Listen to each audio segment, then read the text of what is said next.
y'all, welcome back to my channel. Okay, so this is like when I first started my channel, how I used to like, you know what I'm saying? I say used to like it's been so long ago, but we're just growing and I'm so excited. I'm not sure if you know, but I am a single stay-at-home full-time work from home mom, right?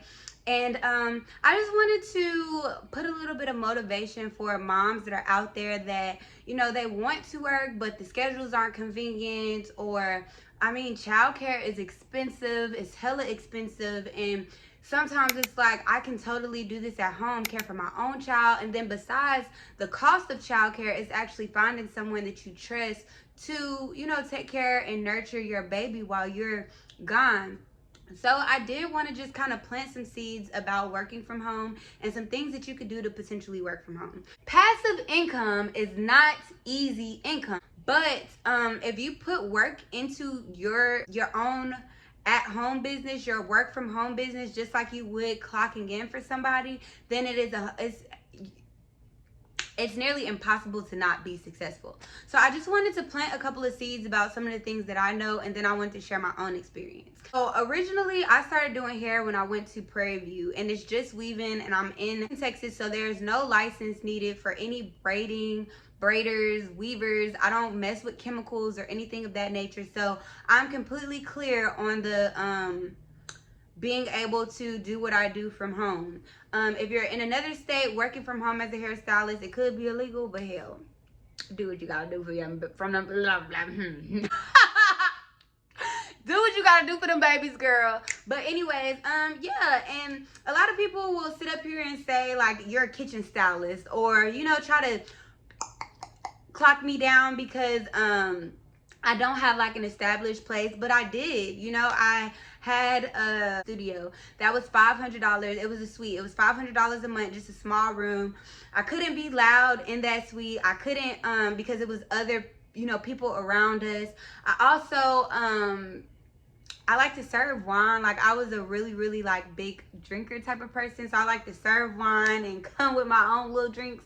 And at the place that I was at, you weren't allowed to serve alcoholic beverages to your clients. So it was just pros and cons with that. And then as well, and I also had to pay for her childcare. So I found someone that would watch her, but I was spending about $125 to $200 a week, just depending on what my workload was. And some weeks I wasn't even at work for 9-10 hours. You know what I'm saying? So the pros about working from home is you can make your own schedule. 9 times out of 10, you can have your baby at home. You can save on overhead costs of having a suite and, you know, those type of things. There are pros to it. And then the most major thing is the lower overhead cost. If you can work from home to save on spending money on a commercial space or like a suite or something, especially during the pandemic, it's like, why not, you know? I can also say another perk about working from home is like this suite, being that my business was, I use my business earnings to get my apartment. I'm able to do this under a corporate lease. So this apartment isn't under my actual name. Now, if I'm not mistaken, I might have co-signed for it under my actual name, but it's predominantly under my business. So this whole apartment is a business expense versus, and not like, you know, when you write off on your taxes, the office space, like this is a corporate lease. So my business covers this apartment, basically. I guess I want to just encourage you not to get so in your head about what other people are going to think because you are working from home. And there are ways that you can strategically monitor who is coming in and out of your home. Like, I only accept payments via PayPal. It's going to take your name. It's going to take your address information. I have some type of verification of identity. I just take deposits so that I can have footprints of whoever is coming to me. You know, I do live in an apartment, so I'm very transparent about everything before people book, and I'm very honest so that there is no, oh, well, you working at your house and whatever. I'm very transparent with people just so that they do know what to expect and what is coming. A few business ideas that I wanted to just put out there for work at home moms, because, you know, everybody doesn't do hair, but anything service based. So whether it's hair or makeup, lashes, whatever, you can always do those service-based things at home as long as you're conducting yourself in a professional way. But there are also some other things. So if you haven't heard of like a notarist or a notary, It's really easy to get the certification, and then you have to do like a notary bond as well. But I think all of that stuff it's really easy to start up. Mobile notaries, especially like if you're somewhere that's very, very city based, a lot of people are willing, especially during the pandemic, to just have you come to them. And it's nothing to pack up your toddler or your child, put them in the back seat, and then have your wireless printer in the trunk and all of your documents and your papers and your stamps, and work and operate in that manner. Daycare, my thing is, if you have children, it's like optimize what you're already doing at home. So if you have multiple kids at home, it's like, okay, I do need somebody to watch my daughter sometimes, but my free time is usually on the weekend, or like on Fridays or after hours.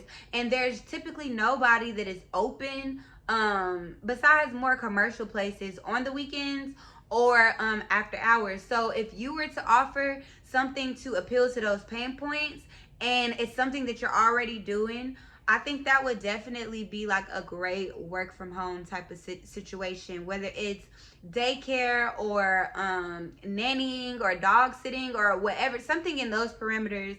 Definitely a go.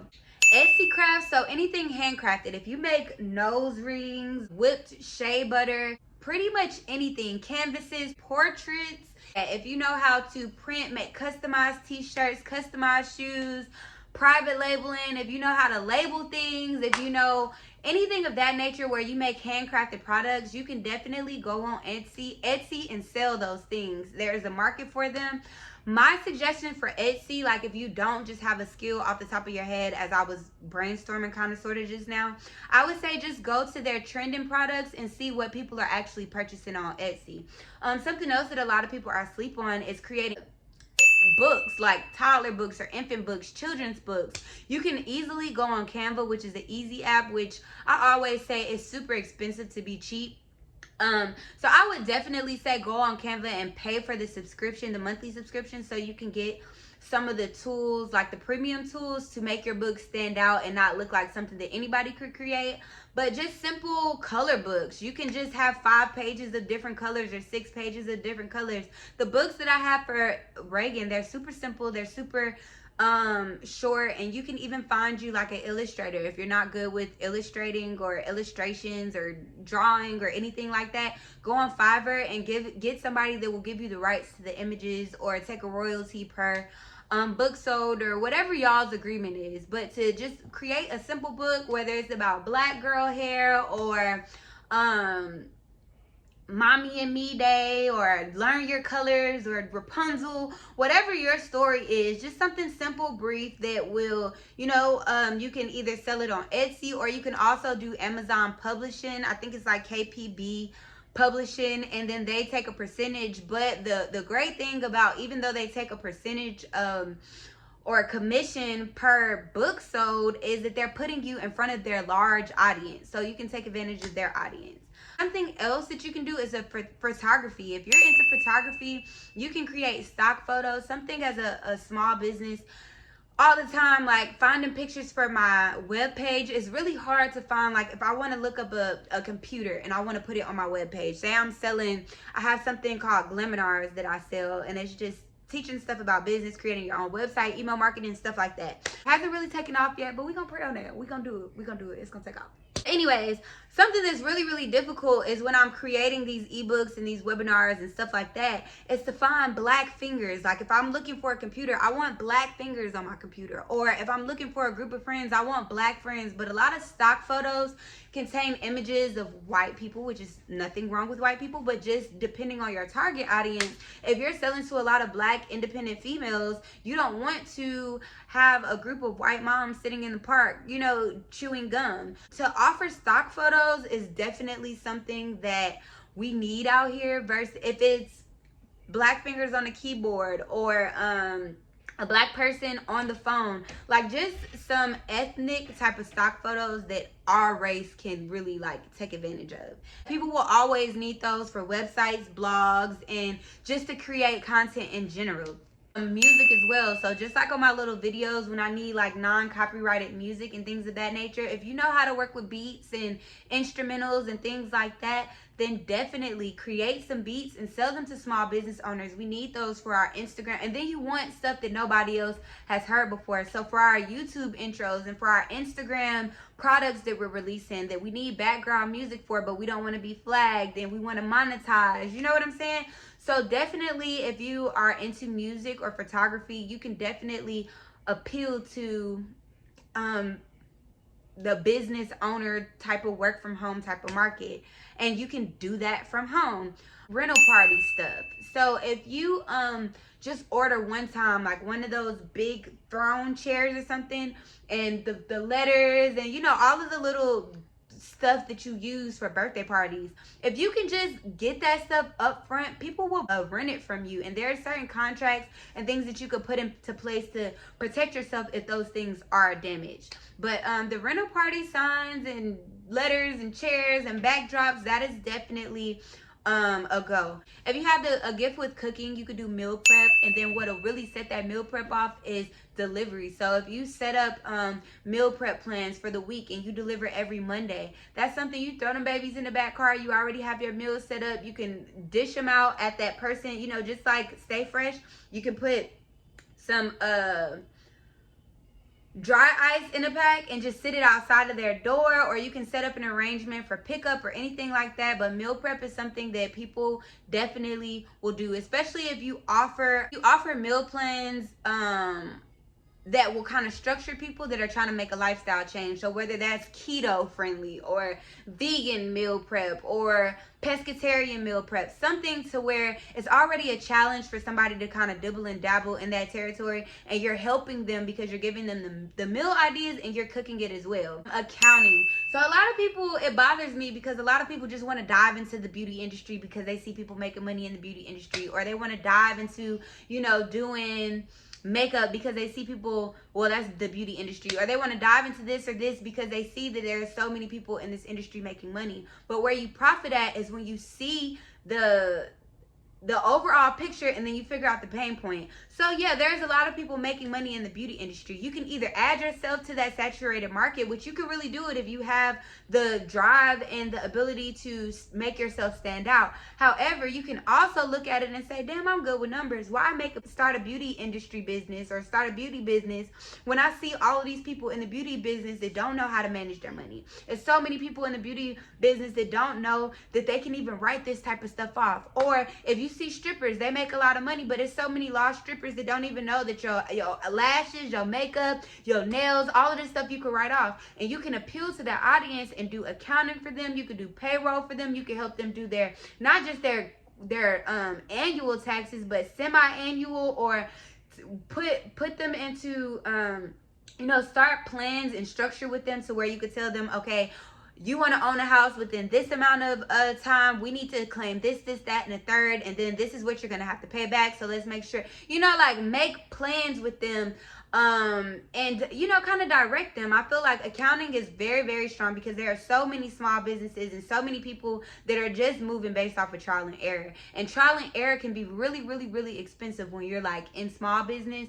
So I definitely think accounting, just offering, like I had one client, she did payroll for one company. It had about 50 employees, and I think she made about, I don't know exactly how much she made a month, but that was just additional onto her income. And she did that every month, and then she did their year stuff.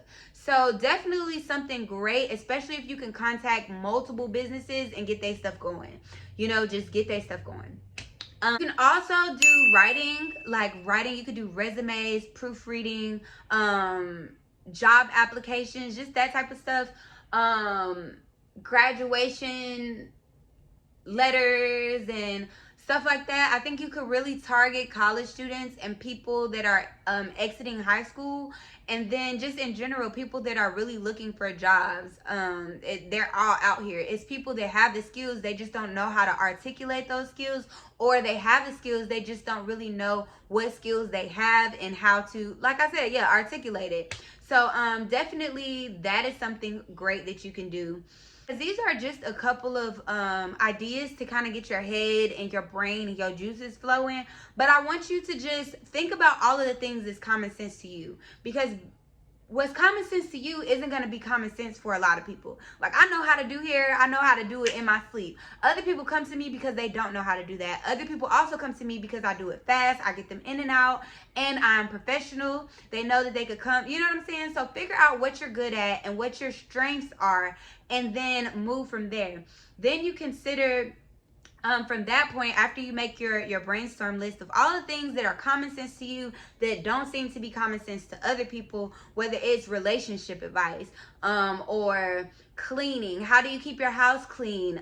Some people might really struggle with that, but it's easy. You have your structure, your routine. You can set up schedules for people. It's just figure out what is common sense to you, and then whatever you have the most ideas that you can produce from, that's kind of the direction that you should go from.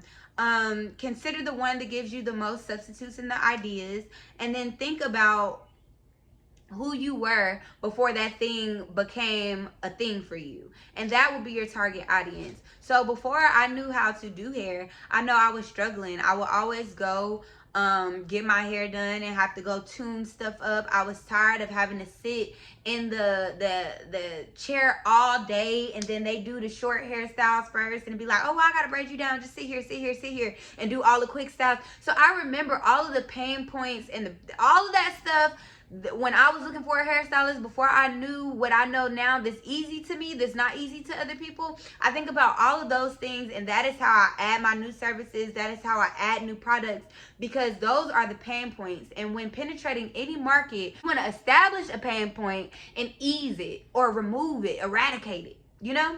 So figure out what you're good at that other people around you seem to not be as good at, and figure out how you can offer that service to that target audience. Fill their pain points, ease their pain points, or nourish them while they're going through those pain points, because it's some stuff that you can't ease. You know, if you're a relationship person or a tarot person or anything like that, there's things that, even though something is easy to you, you can't just get it to be easy for other people, but you can be nurturing during that process or be a significant role to them during that process. Oh, and also, don't be scared about substitutes. Like, don't be scared that you have this grand idea or this passion, but it's so many people that are already in that passion. Say the beauty industry is really your passion. The only reason why I pick on it, because I know a lot of people don't even like beauty. They just want to be in the industry because they see that it is profitable at this time. But know that at the end of the day, even if I could service everybody, say I did the coldest hair in the world and I could service everybody would not come to me, whether it is my price, and then with the world of substitutes, even if your prices are competitive and good, people will still choose another person just because it's so many different substitutes. I might not like your personality, so I might not shop with you. Or y'all work is very, very similar and y'all prices are very similar. She uses a green background, your background, you know what I'm saying? I see your got to be in the back, your spray, or I see something in the background that I don't like, so I'm going to pick this person. There is so many substitutes right now in any industry. There are millions of us, and a lot of us have the same passions and the same ideas, you know, and we just execute them differently. So at the end of the day, what is for you is for you. People come to me, I might have a lot of rules and charge deposits and everything, but they come to me because they know they're going to be able to sit in that chair when their appointment is scheduled. It ain't going to be no extra, no nothing. They know that whatever they bring to me, I'm going to be able to work with it, and I'm going to do my best. You know, so it's in your workmanship, it's in your ideas, it's in your service. It's so much big. It's in your promotion. It's so much bigger than, oh, I do hair and she do hair. It's I do hair and this is what I have to offer, and people crave this. I'm attracting this type of person. And then this person over here, they do hair and this is what they have to offer, and they're going to attract those type of people. Even if you could service everybody. Think about it. Walmart, more affordable products, but people still go to Target. Even if Walmart can service everybody, which I'm pretty sure they can, everybody is not going to shop at Walmart. Some people, Ross is a little bit more affordable, but I don't do Ross because it's a hot mess in there. It's a lot to try to find something, and then if you do find something, it's hard to go back and find the same thing, you know, if you run out.